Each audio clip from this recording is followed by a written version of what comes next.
Olá, saudações ao público do UFOline Brasil. É muito bom estar com vocês nessa interação, nesse trabalho. E meu nome, me apresentando, é Paulo Iannuzzi.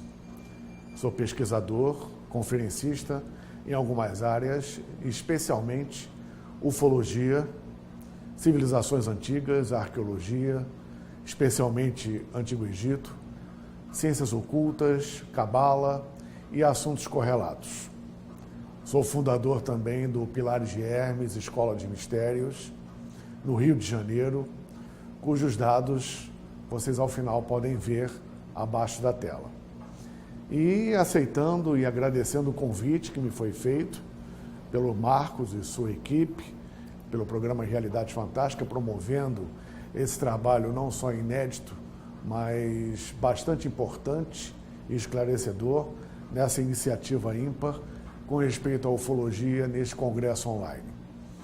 E estou, obviamente, à disposição de vocês para qualquer dúvida, esclarecimento, etc., a partir desta exposição.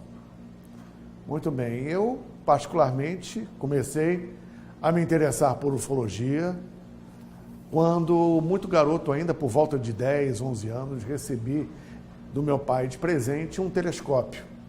Foi o melhor e maior presente que ele me deu, né? Não que ele não pudesse me dar outros, evidentemente, mas foi um presente tão especial e conjugou tanto com o interesse que eu já tinha desde garoto com respeito aos astros, à astronomia, ao céu, de uma forma geral, e que até hoje eu costumo pesquisar o céu, olhar bastante para o céu. E isso começou com desde que eu me entendo por gente, 4, 5 anos de idade, quando eu me lembro, enfim. E a partir desse telescópio eu não parei mais.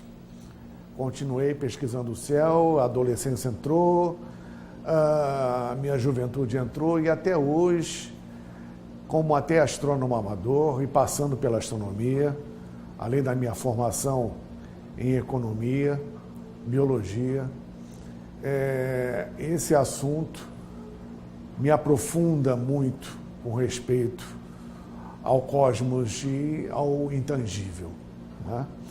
E uma coisa foi acrescentando a outra e, obviamente, surgiu a pergunta clássica. Poxa, não é possível que diante dessa maravilha toda estejamos sozinhos aqui. E conjugando o meu interesse pela astronomia, pela astrofísica, na parte científica especificamente, eu fui, obviamente, multiplicando os meus interesses com respeito à ufologia e que se multiplica até hoje, porque a ufologia tem características fantásticas no sentido não só do estudo, óbvio, da questão de vida extraplanetária, interestelar, extragaláctica, enfim, a vida do universo, no universo de uma forma geral, como principalmente o aspecto multidisciplinar e extrafísico que a ufologia propõe.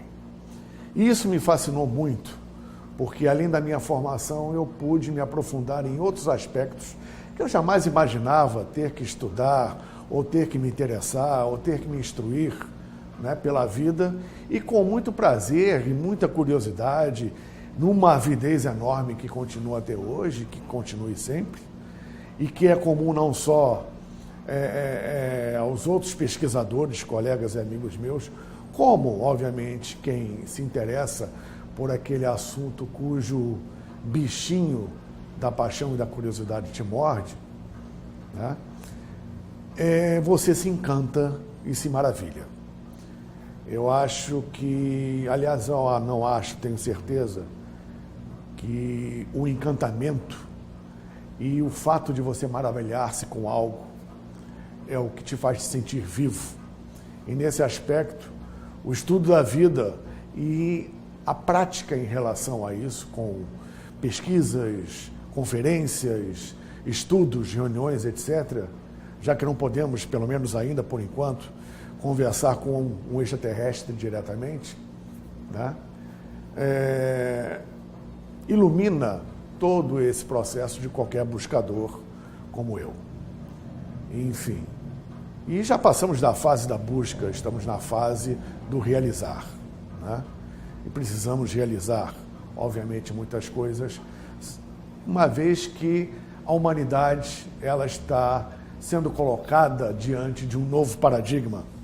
E esse paradigma inclui justamente o nosso posicionamento diante desta grande obra, né?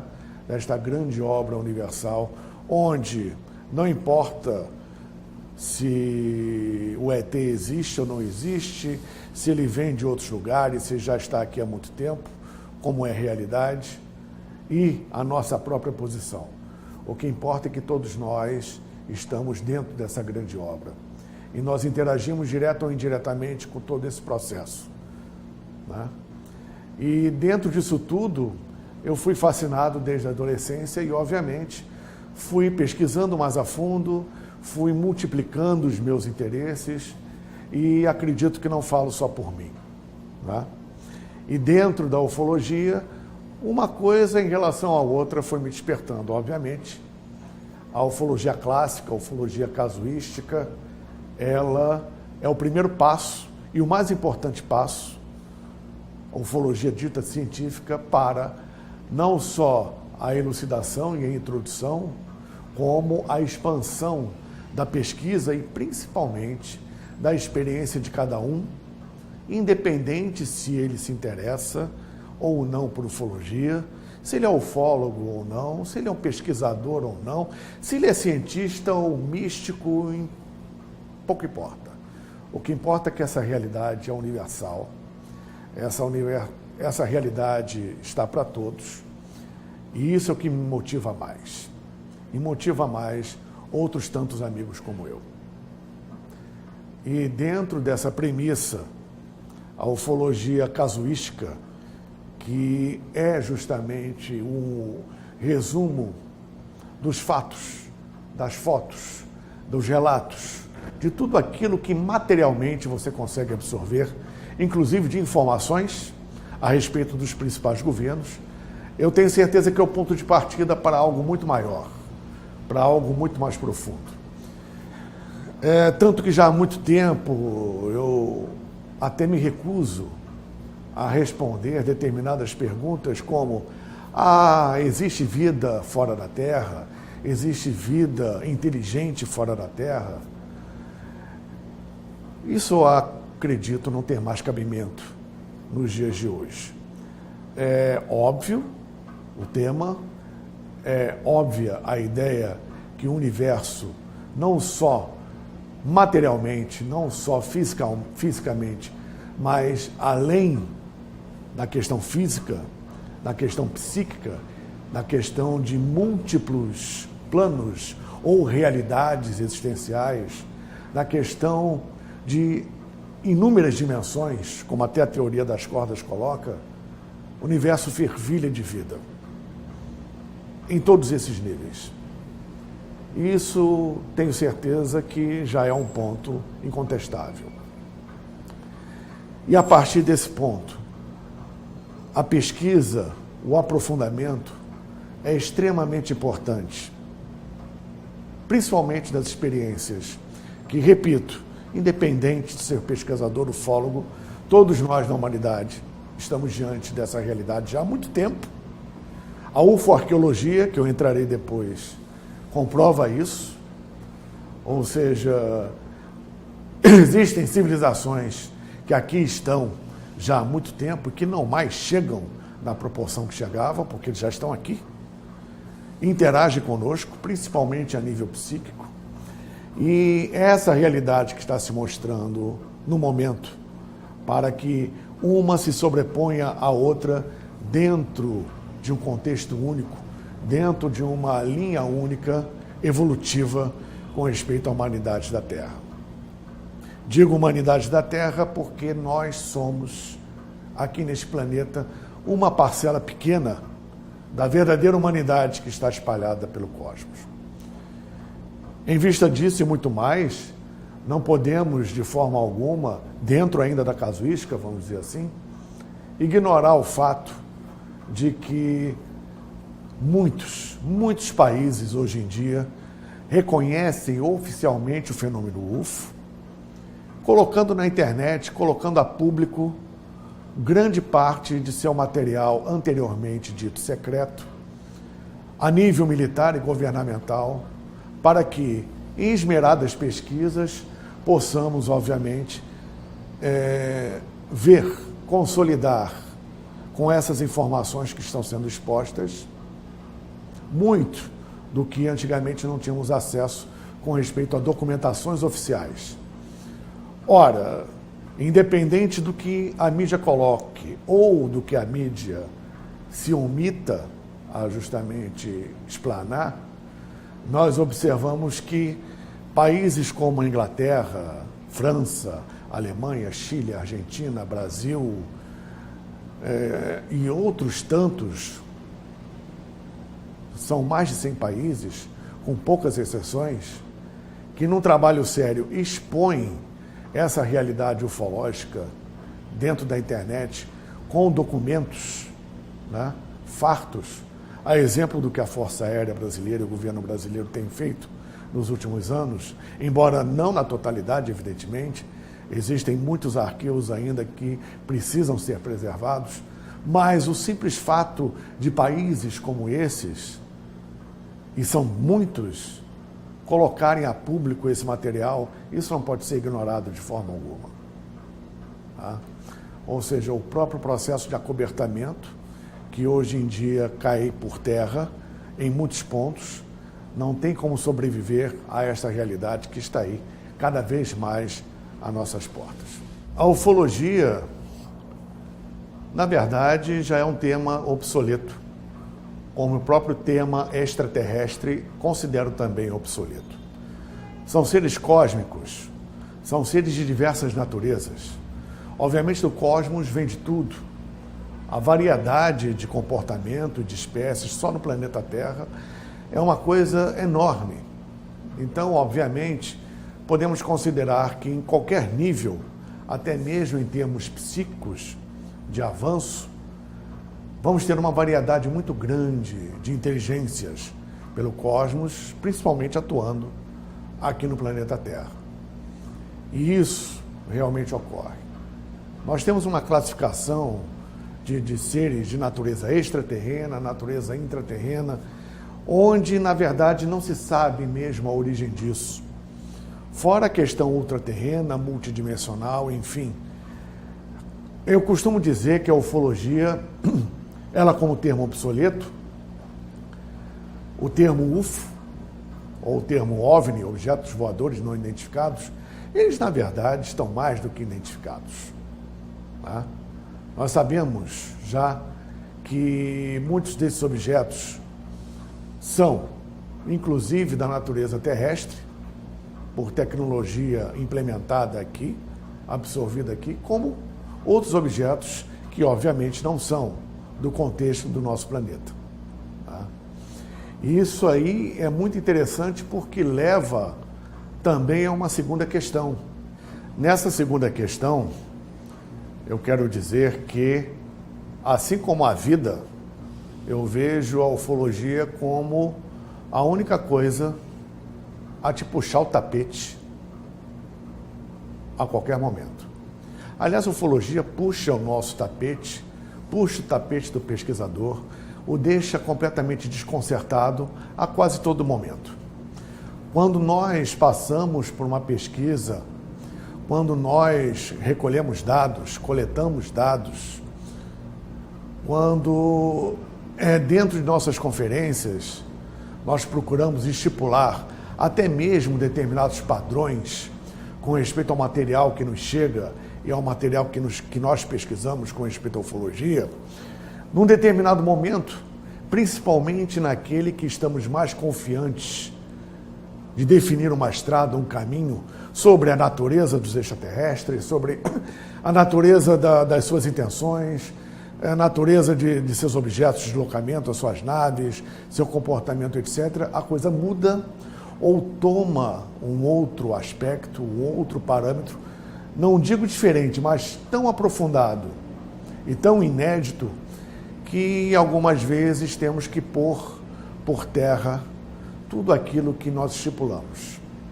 principalmente quando nós lidamos com o aspecto psíquico. Né?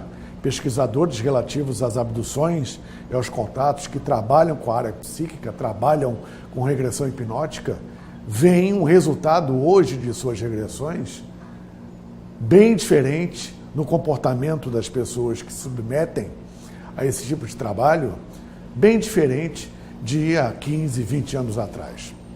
Ou seja, até dentro mesmo do processo psíquico do ser humano, a reação, o comportamento já se faz diferente de alguns anos atrás. A linha de pesquisa se faz diferente de alguns anos atrás. Vemos isto também exposto na ficção científica, nas obras, nos livros, nos documentários, nas séries, nos filmes, onde as informações, muitas delas colocadas como entretenimento, galgam pouco a pouco todo um processo que nós vemos dentro do que recebemos dos contatos e das pesquisas, cada vez mais contundente.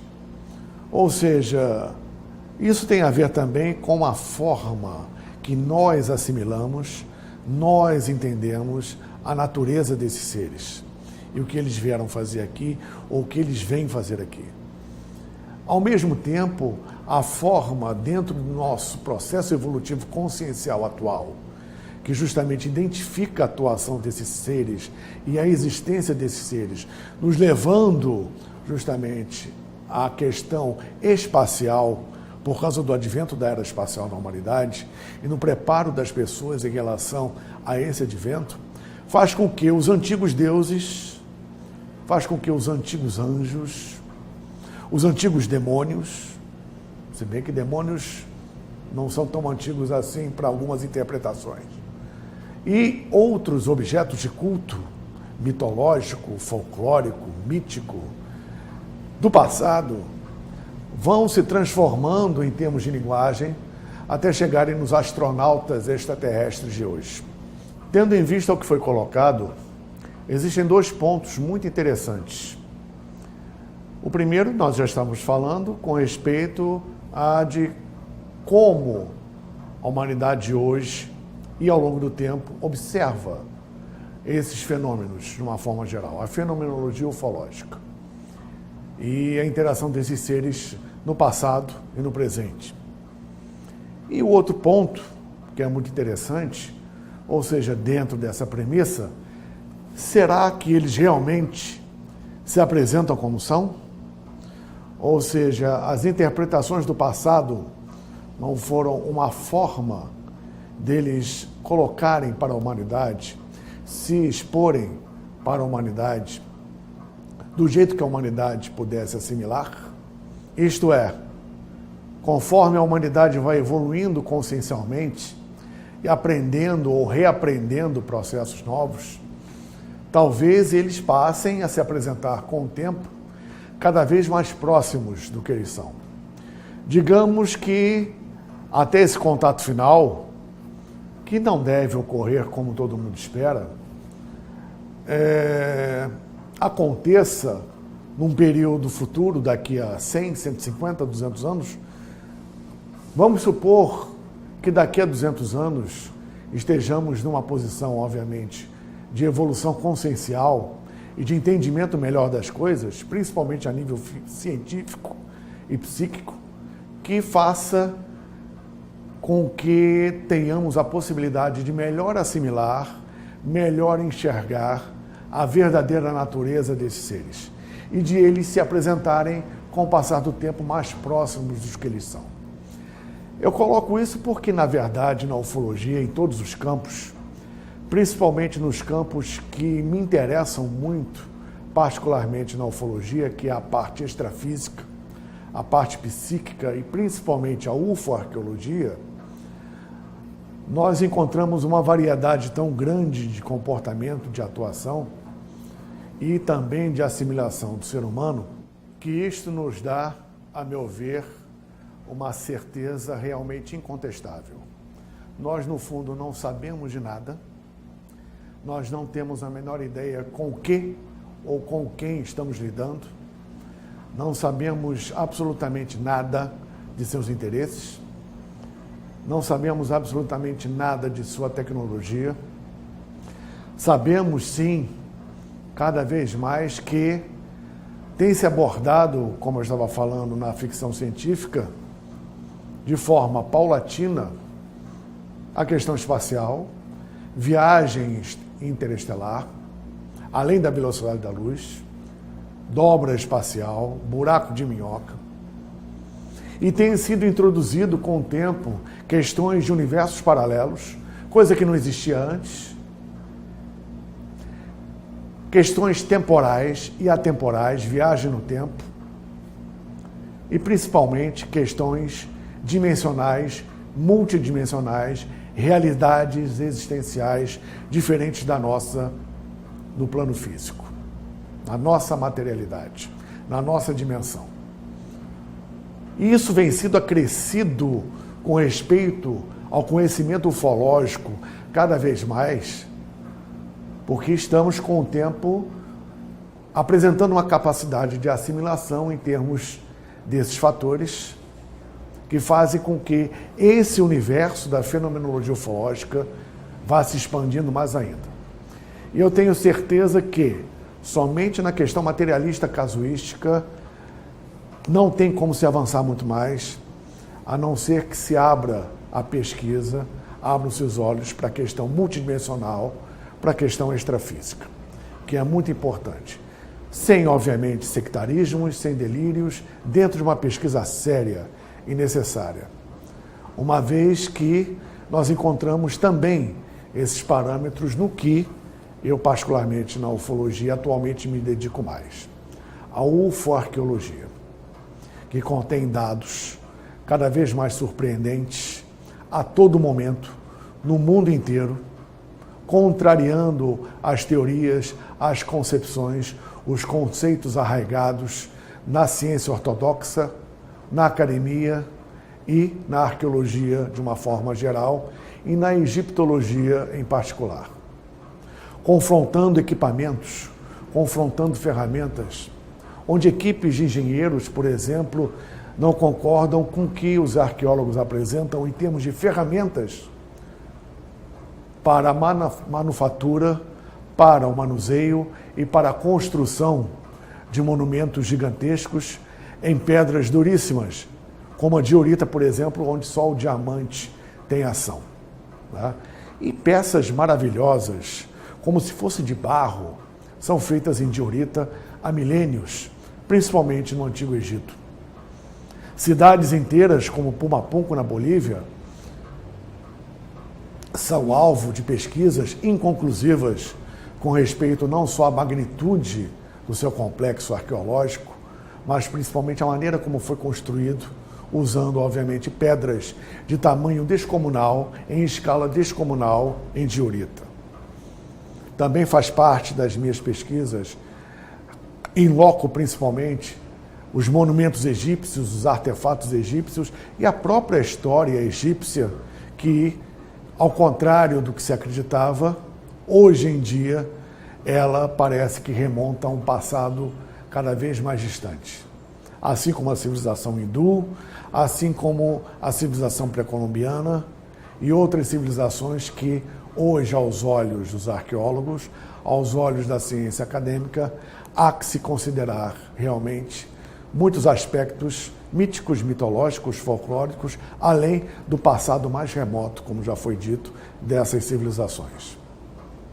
Existem N artefatos, existem considerações, por exemplo, com respeito à construção da Grande Pirâmide de Quéops, não só da Grande Pirâmide, mas do complexo piramidal de Gizé.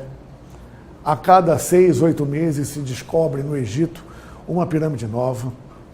Nós temos, entre tantos monumentos egípcios, numa escala descomunal, templos, obeliscos, estátuas, pirâmides, tudo que se encontra no Egito exposto é incrivelmente 40% do Antigo Egito. Nós temos mais da metade do Antigo Egito ainda debaixo das areias do deserto. E só isso já é algo impressionante. Mais impressionante ainda é a técnica, a tecnologia utilizada para a construção desses monumentos. A tecnologia utilizada no dia a dia da civilização egípcia, em termos ligados à medicina, à química, à matemática, à filosofia, à arquitetura, à engenharia, enfim, são tantas premissas. E a própria condução do povo em si, com respeito a aspectos que hoje nós praticamente abandonamos no dia a dia, na ligação com o cosmos, na ligação com o próximo, na ligação justamente com seus irmãos, vendo o véu da morte como algo a ser levantado, fazendo parte de um processo onde a vida não acaba, a excelência também da civilização hindu e outras civilizações contemporâneas à egípcia. Nós temos N dados, obviamente, que sugerem que tais civilizações receberam tecnologia, receberam conhecimento, herdaram princípios puramente cósmicos e aplicáveis aqui no seu dia a dia. Civilizações que permaneceram de pé, ativas, por milhares e milhares de anos, contendo seus princípios altamente elaborados, recebidos pelos estudos praticamente da noite para o dia. O Antigo Egito, por exemplo, do período pré-dinástico à eclosão do seu conhecimento, foram pouquíssimos anos em que uma escrita super elaborada foi transmitida por Tote, onde Osíris e os outros deuses, não só no Egito, mas em outras civilizações antigas, especialmente entre os sumérios ligados aos Anunnaki, os deuses andaram na terra entre os homens, segundo os escritos sagrados dessas civilizações, em seus respectivos livros sagrados, suas respectivas escrituras, inclusive o Velho Testamento na Bíblia, que contém várias passagens que podem ser interpretadas de uma outra forma, bastante diferente da interpretação puramente religiosa ou sectária que nós encontramos. Tá? Quem sabe o processo relativo ao contexto religioso não seja uma forma de, como eles também fazem hoje, nas abduções e contatos, de elevar a nossa consciência, de recuperar uma memória que nós perdemos, uma vez que tudo indica que somos uma vida humana implementada neste planeta, ao contrário de outras teorias que se colocam no planeta Terra, onde a teoria ela é correta, mas demanda um tempo muito maior que ocorreu cosmos afora.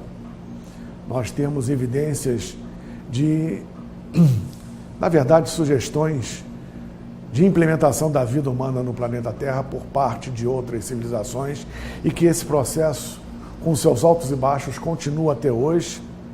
E essa preparação psíquica da humanidade, que vem mudando de nome ao longo do tempo, né,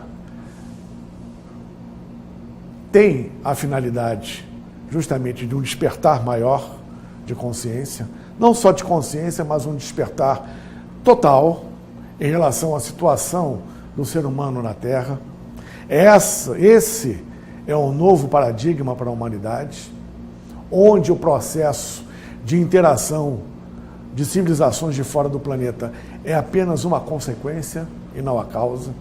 Existem só no Egito N exemplos que podemos citar. Mas eu vou voltar à Grande Pirâmide, né, e ao Complexo de Gizé. Uma coisa que poucas pessoas notam, e que eu particularmente, das vezes que estive lá, fiz questão de registrar com algumas fotos, é a diferença angular de uma pirâmide em relação à outra, que é uma diferença mínima. A gente pode observar por algumas figuras a aresta da Grande Pirâmide de Kelps tem uma diferença de angulação em relação à aresta da Grande Pirâmide de Khafre, que está em primeiro plano, onde as duas arestas não estão exatamente paralelas. Mas somente com um olho treinado você consegue observar isso, porque a diferença é mínima. E numa construção descomunal como aquelas, é um detalhe importantíssimo de uma precisão a nível absurdo que nós hoje, com a tecnologia atual, não conseguimos reproduzir. Aliás, não se tem conseguido reproduzir uma grande pirâmide de Quéops, quanto mais esse preciosismo da angulação, dos pontos cardeais, da esplanada de Gizé, o nivelamento daquele terreno, que por si só já é algo extraordinário para a época, a própria esfinge, e quando se questiona sobre a capacidade dos antigos egípcios na construção dessas pirâmides, ou em toda a esplanada de Gizé, não se está contestando, obviamente, a competência dos antigos egípcios, mas está contestando o material e o ambiente em que isso era utilizado para a construção desses monumentos, que demandou muito mais tempo, obviamente, do que os estudos colocam. Tá? Uma coisa que observei muito claramente, os egípcios, eles sempre registravam tudo.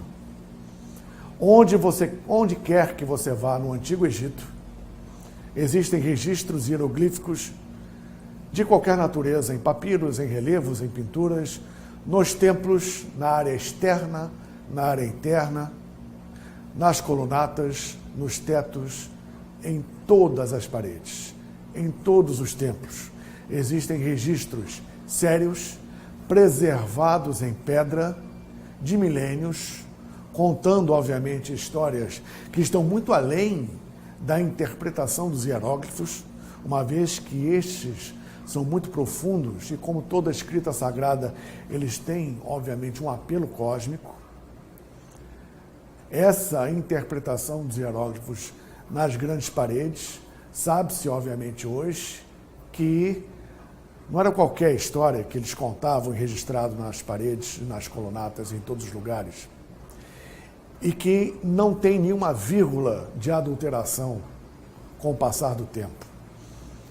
Foram escritos o que os egípcios viam, foi escrito o que os egípcios consideravam, assim como nas escrituras sagradas você encontra praticamente as mesmas coisas em termos de importância. Com o saudável hábito que os egípcios tinham de registrar tudo, praticamente tudo, é um tanto quanto estranho observarmos que isso não acontece no complexo de Gizé. Nenhuma das 3 pirâmides tem alguma vírgula hieroglífica, vamos dizer assim. Não existe nenhum hieróglifo que você possa encontrar, tanto quanto em Rufo, Quéops, Miquerinos ou Quefren. As pirâmides de Quéops, Quefren e Miquerinos, elas não apresentam, na área externa ou interna, nenhum hieróglifo. O complexo da Esfinge, à exceção da estela de Tutmés, que fica entre as patas da Esfinge, que é uma estela, uma laje hieroglífica, contando a história do faraó Tutmés IV, quando ele teve um sonho e retira da Esfinge as areias que a cobriam já naquela época, 1800 anos antes de Cristo, né? Ou seja, nós temos, dentro desse complexo de Gizé, a exceção da estela de Tutmés e do interior da Grande Pirâmide, mais especificamente sobre a Câmara do Rei, um empilhamento triangular de várias lajes, formando uma estrutura que você só tem acesso a uma escada, e mesmo assim são 4 patamares onde você entra praticamente deitado. Ali você encontra alguns arremedos de hieróglifos, algumas manchas vermelhas no formato de hieróglifos, mas feitos de uma forma muito rudimentar, à exceção disso, num acesso dificílimo, e na estela de Tutmés, onde estão os hieróglifos propriamente ditos, como os egípcios faziam, tá? Você não encontra no complexo de Gizé e no complexo de Saqqara, da pirâmide de Saqqara, à exceção de seu interior e das mastabas que a envolvem, o templo de acesso e a própria pirâmide de Saqqara e o complexo de Gizé não apresentam em nenhum momento hieróglifos, o que é muito estranho para a civilização egípcia, uma vez que ela tinha o hábito de registrar tudo. Sugere-se que esse seria mais um ponto que confirmaria que esses complexos teriam sido construídos antes que a civilização egípcia se desabrochasse no Vale do Nilo. Tá? Ou seja, somente nesse complexo de Gizé e na pirâmide de Saqqara, a 80 quilômetros da Grande Pirâmide, nós temos esses elementos contrários ao que se sugere com respeito à civilização egípcia. Em termos de construção, já foi falado aqui, e muitos outros termos, no dia a dia da civilização, muitos pontos extremamente complexos, ligados principalmente ao conhecimento que os egípcios tinham de astronomia, uma vez que eles tinham um calendário lunar, um calendário solar, um calendário de 14 mil anos. Para que uma civilização precisa de um calendário de 14 mil anos? E, obviamente, a precessão de equinócios, que é uma questão da astronomia moderna, que os egípcios já conheciam. E, em cima desse conhecimento, várias comprovações já foram feitas. A erosão pluvial que a esfinge apresenta, onde chuvas devem ter provocado o tipo de erosão que a esfinge apresenta, isso e outros detalhes, muitos já sabem, não é novidade alguma, mas isso precisa ser relembrado a todo momento, uma vez que estamos vivenciando a nível físico e a nível psíquico uma nova realidade. Existem vários elementos, várias particularidades, vários detalhes só na construção da Grande Pirâmide que nos levam a pensar justamente uma força, uma interferência de natureza alheia ao planeta dentro da pirâmide, dentro da construção da Grande Pirâmide de Quéops. Nós temos, por exemplo, um meridiano muito mais exato que o de Greenwich, que ao passar pela pirâmide divide exatamente o planeta Terra em partes iguais, leste-oeste, terra-água nas suas proporções. Nós temos elementos matemáticos e arquitetônicos na Grande Pirâmide, como se fosse uma biblioteca de pedra, além da energia em que a pirâmide emite e a pirâmide capta.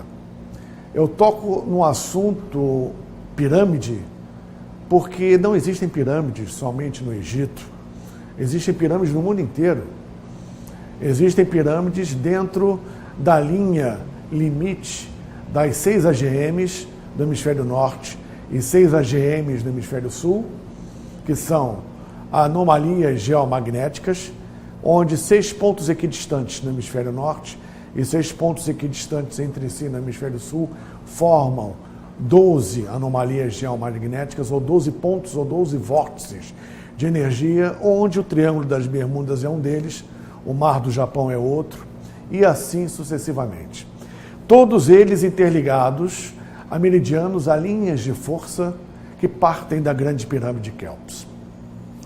Nós temos, como já foi dito, além de pirâmides no mundo inteiro sob diversas formas, as pirâmides também em Marte e pirâmides lunares, além de obeliscos. O próprio obelisco é uma outra forma muito utilizada no Antigo Egito de captação e emissão de energia. E a sua construção, obviamente, ainda desafia as modernas técnicas e aos modernos entendimentos. Ou seja, as civilizações antigas são fartas nas suas evidências em pedra, principalmente de que outras inteligências aqui estiveram, ainda permanecem no contexto evolutivo da humanidade. Em termos arqueológicos, aqui na América do Sul, nós temos um manancial enorme de evidências das civilizações incaicas, pré-incaicas, que se perdem no tempo, segundo os próprios mitos incas, com respeito aos seus monumentos, com respeito às suas cidades, onde determinados padrões se encontram espalhados pelo mundo. Eu encontrei no Antigo Egito, por exemplo, de acordo com as fotos, na câmara que está no templo que antecede a entrada da Esfinge, sobreposições e encaixes de pedras para esses monumentos, muito parecidas, para não dizer idênticas, também livre de escrita, livre de hierógrafo, com o que nós encontramos em Sacsayhuaman, por exemplo, com o que nós encontramos em Machu Picchu e outras cidadelas e monumentos incas e também pré-incaicos. A técnica das múmias no Antigo Egito, como nós encontramos também no Peru, ou seja, a América do Sul, não só no Egito como na China, a América do Sul, ela apresenta uma grande variedade, uma farta variedade de evidências e um campo de pesquisa fenomenal que deve ser cada vez mais incrementado, explorado de forma séria e criteriosa. E nesse processo inclui-se o Brasil, porque dentro do que é achado com respeito à questão de estudo paleontológico das tribos indígenas brasileiras, principalmente aquelas que estão ao longo da Serra do Roncador, muitos desses mitos que eu pesquisei particularmente junto com amigos e colegas, esses mitos indígenas falam justamente do contrário que se acredita em relação ao meio acadêmico. Ou seja,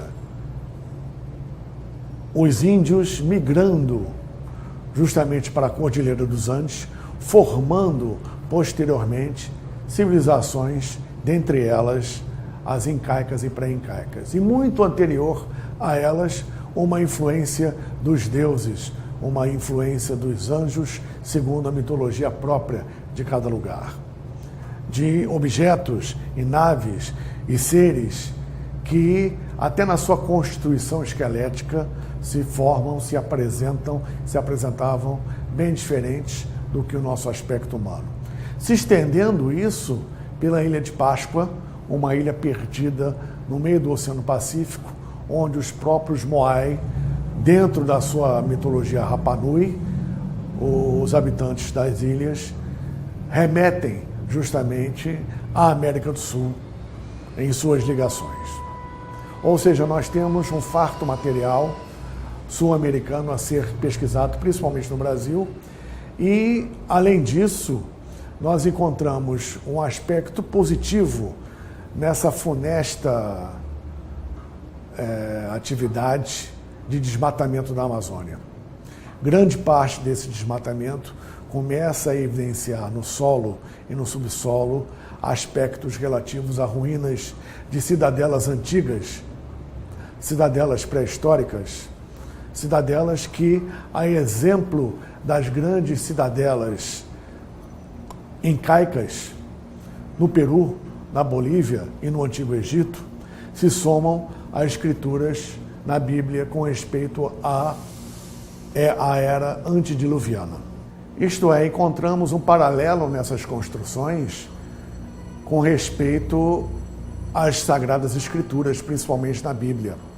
E na epopeia de Gilgamesh, a grande escrita sagrada sumeriana e depois assíria, com respeito aos ditos Anunnaki e com respeito a uma época muito remota na humanidade antes do dilúvio, onde tudo era gigante. Nós vemos fósseis dessas épocas, animais, vegetais, onde a grandeza, a escala era estúpida. Nós temos elementos encontrados arqueologicamente, embora não comprovados oficialmente, da existência dos gigantes na Terra. Comparativamente, nós temos uma construção enorme, uma escala enorme no Antigo Egito e nessas outras civilizações que tiveram um período similar de desenvolvimento.